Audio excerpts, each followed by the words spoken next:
I wonder if you'd share a little bit about what it means to help form them, or what it means to develop a culture of peace involving and even learning from young people, perhaps.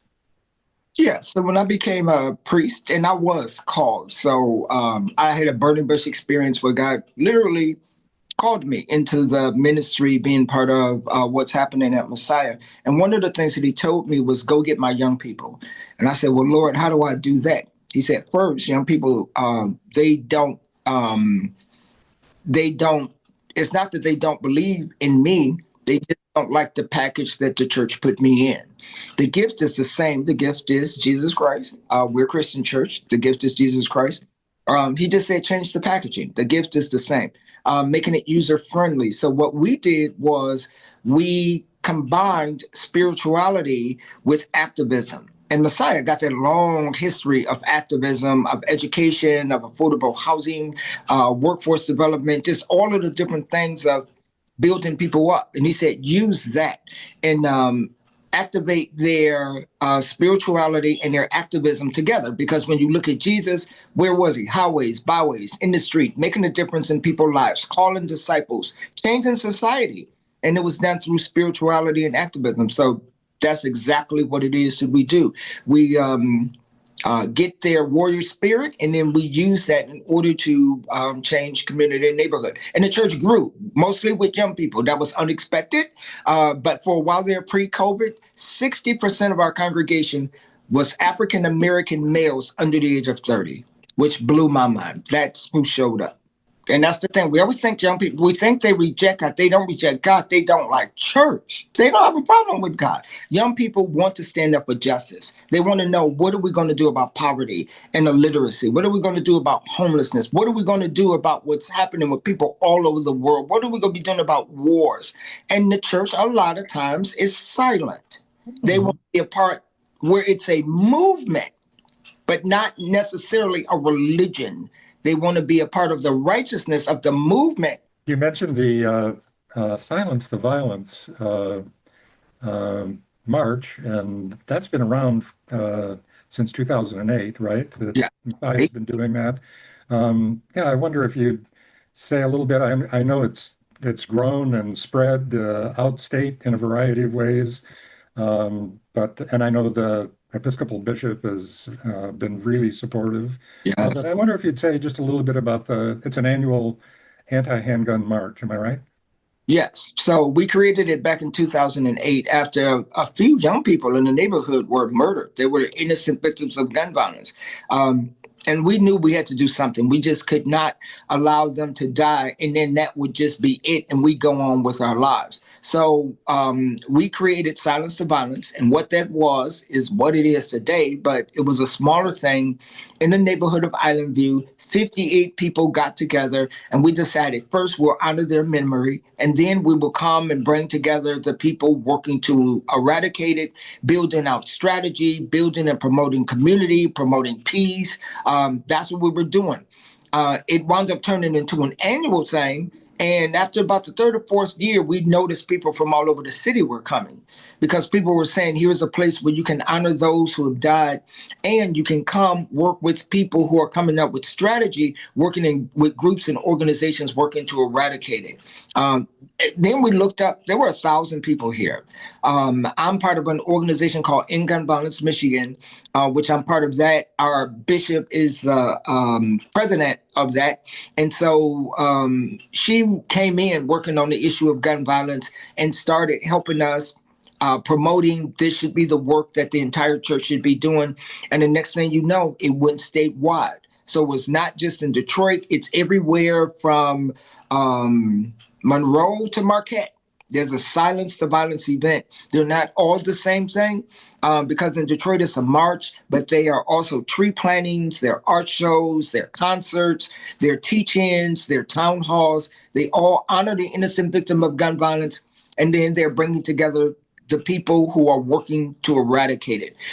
We helped to write the legislation that got passed in Michigan, the first gun laws in 40 years that got passed through our state house. That was amazing. And then also, too, we helped to create the atmosphere through which we have the community violence intervention work. So it's been amazing work. And it was to honor those 3 young men who lost their lives back in 2008, that they would not die in vain. Yeah, and one of the things that's so vitally important that I think that we forget about, creating these micro communities, you are actually allowing us to be who we used to be.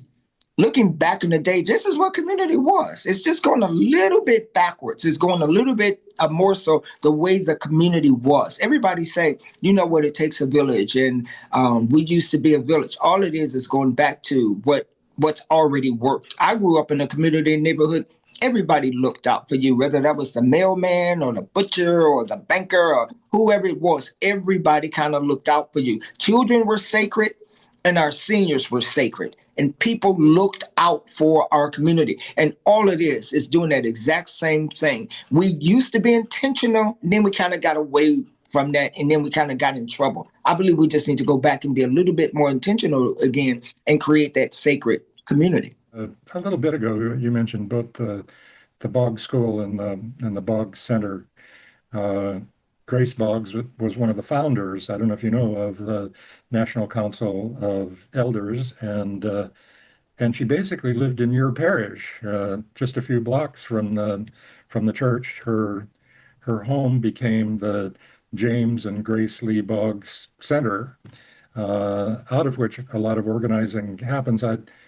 I wonder if you'd say a little bit about either about your relationship with Grace or the connection between Messiah and the Boggs Center.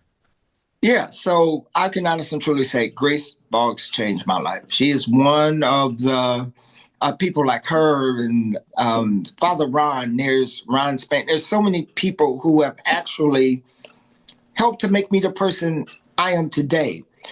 At her legacy and her life and having the opportunity to actually meet with. I used to sit at Grace Boggs' feet at the Boggs Center and just kind of get all of this information and knowledge. And it was just amazing. At the very beginning, you referenced the housing ministry of Messiah, which is huge. Could you say a little bit about the housing work and maybe how it connects also to Culture of Peace?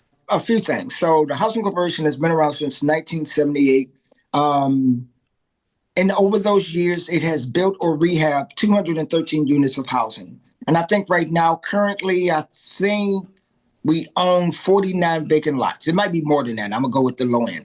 But the belief is you cannot gentrify a neighborhood if you own it. So it's all about ownership. And it's not just the ownership from the Housing Corporation's point of view, but from the community point of view. And it's always been affordable housing, true affordable housing for Detroiters. Not like that affordable housing where you got all of the suburbs, the suburban numbers all mixed in, and then nobody can afford it because nobody's making money like that. This is true affordable housing based on the city of Detroit. With building that housing, we get to put the mentality of the church's mission, not a religion, not proselytizing or anything like that, but a mindset of righteousness. To be, to look out for your community, to look out for your neighbor, to become part of a community. And it is a privileged community that you're coming into. So it's not like you just coming in and you get to kind of mind your own business. No, you're kind of coming into a tribe. You're coming into a community where there is a culture of peace, where people are going to look out for each other. And this neighborhood is intentional. So you're coming into an intentional community created by people to be able to have the type of village that they know where they can be safe, they can raise their children, and they can grow old in.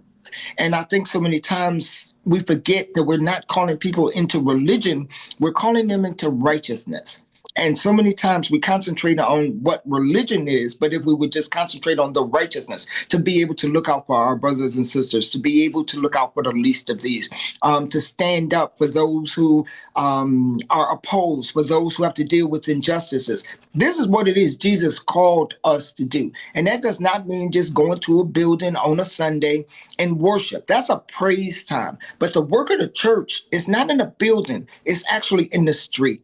And if we kind of take it to the street and make it tangible, something you can see, touch, feel, be a part of, I think that's when God is pleased. I get in trouble because I say sometimes as church, we commit spiritual malpractice.